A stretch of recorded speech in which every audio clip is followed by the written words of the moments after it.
As the Rolling Stones once said, you can't always get what you want, but that is not the case for one Atlanta artist who finally got to live out a dream by working with the band. Here's Jeff Hollinger.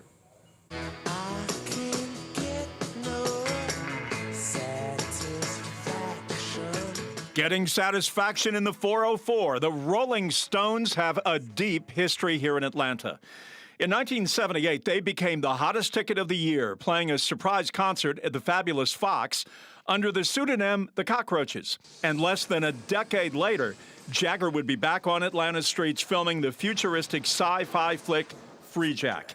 And of course, a number of concerts since the band first formed in 1962. So with all of that history, it shouldn't be a huge surprise that the British rockers' latest collaboration features this adopted Atlantan. To me, it was all in the name of rock and roll. Meet Taylor Rushing. You know, when you work with me, you're getting something that's handmade with a lot of love. The mind and the artist behind the not bad illustration. I always say that, like, we didn't grow up with divinity in the house. We grew up with Paul McCartney and Mick Jagger. Wild horses dragged him to Atlanta by way of Washington, Wisconsin, and Texas. Here just made absolute sense. And a random Instagram post brought Oxford Pennant's knocking. The folks at Oxford Pennant, I think, had been following me on Instagram for a while, and one day, sort of on a whim, I just posted, like, my dream gig is to work with the Stones.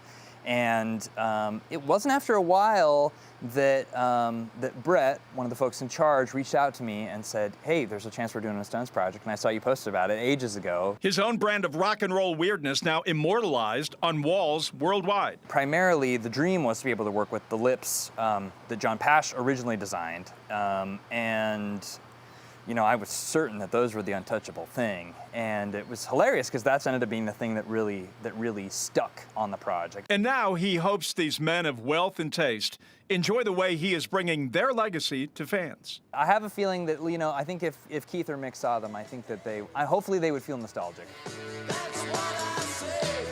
What a cool thing to have happen in your career. Rushing says he would love to collaborate with Winona Judd, so we are manifesting that for him. You can see more of his art on our website, 11alive.com.